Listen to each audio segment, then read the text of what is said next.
ಎಷ್ಟೊಂದು ಸಲ patients couples ಬರ್ತಾರೆ, ಟ್ಯೂಬಲ್ ಬ್ಲಾಕ್ ಆಗಿದೆ ನಮ್ಮದು, ನೀವು ಹೇಗೆ ಮಾಡ್ತೀರಾ ಸಕ್ಸಸ್? ಒಂದೇ IVF ಮಾತ್ರ ಇದೆಯಾ, ಬೇರೆ ರೂಟ್ಸ್ ಇದೆಯಾ ಅಂತ ಕೇಳ್ತಾರೆ.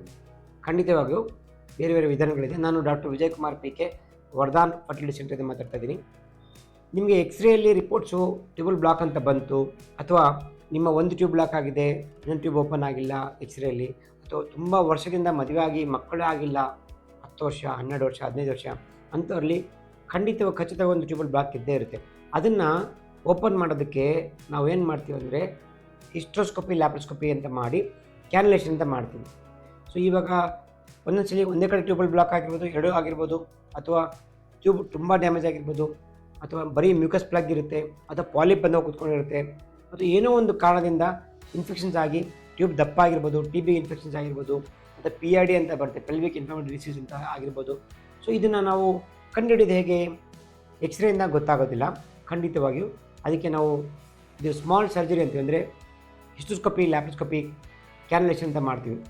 ಕಣ್ಣಾರೆ ಗರ್ಭಚರ ಒಳಭಾಗದಲ್ಲಿ ಅಂದರೆ ಒಂದು ಹಿಸ್ಟೋಸ್ಕೋಪಿ ಮಾಡಿಬಿಟ್ಟು ಅದನ್ನು ಮ್ಯಾಗ್ನಿಫಿಕೇಷನ್ ಆಗಿ ಬರ್ತದೆ, ಯಾಕೆ ತೊಂದರೆ ಆಗಿದೆ, ಆ ಎರಡು ಕಡೆ ಆಸ್ಟ್ರಿಯ ಹೇಗಿದೆ, ಅದೇನು ಕವರಿಂಗ್ ಬೈ ಮೆಂಬ್ರೇನ ಅಥವಾ ಪಾಲಿಪ್ ಇದೆ ಅಂತ ನೋಡಿಕೊಂಡು ಅಲ್ಲಿಂದಲೇ ಕರೆಕ್ಷನ್ ಮಾಡ್ತೀವಿ.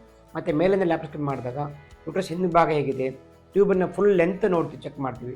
ಯುಟ್ರಸ್ ಓವರಿ ಹಿಂಭಾಗ ಹಿಂಗಾಗಿದೆ, ಮತ್ತು ಯುಟ್ರಸ್ ಹಿಂಭಾಗ ಅಂದರೆ POD ಅಂತೀವಿ, ಅಲ್ಲಿ ಇನ್ಫೆಕ್ಷನ್ ಇದೆಯಾ, ಲಿವರ್ ಕೆಳಗಡೆ ಏನಾದರೂ ಇದೆಯಾ, ಎಲ್ಲನೂ ಕ್ಲಿಯರ್ ಮಾಡಿಕೊಂಡು, ಸಪೋಸ್ ಏನಾದರೂ ಇನ್ಫೆಕ್ಷನ್ ಇದ್ದರೆ ಬಯಾಪ್ಸಿ ತೊಗೊಳ್ತೀವಿ, ಟೆಸ್ಟಿಗೆ ಕಳಿಸ್ತೀವಿ.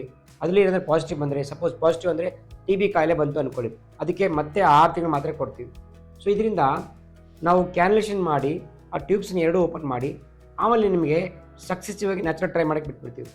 ಹಸ್ಬೆಂಡ್ ಸೆಮೆಂಟ್ ಚೆನ್ನಾಗಿದ್ದರೆ ಖಂಡಿತವಾಗಿಯೂ ನಿಮಗೆ ನ್ಯಾಚುರಲ್ ಪ್ರೆಗ್ನೆನ್ಸಿ ಆಗುತ್ತೆ. ಯಾವತ್ತೂ ಅಷ್ಟೇ ಟ್ಯೂಬಲ್ ಬ್ಲಾಕ್ ಇದ್ದರೆ ಡೈರೆಕ್ಟಾಗಿ IVF ಹೋಗಬೇಡಿ. ವಯಸ್ಸು ಕಮ್ಮಿ ಇತ್ತು, ಹಸ್ಬೆಂಡ್ ಫ್ಯಾಕ್ಟರ್ ಚೆನ್ನಾಗಿತ್ತು ಅಂದರೆ ನಿಮಗೆ ಸಜೆಷನ್ ಅಂದರೆ ಫಸ್ಟು ಸರ್ಜರಿ, ಹಿಸ್ಟೋಸ್ಕೋಪಿ ಲ್ಯಾಪ್ರೋಸ್ಕೋಪಿ ಕ್ಯಾನ್ಯುಲೇಷನ್ ಅಂತ.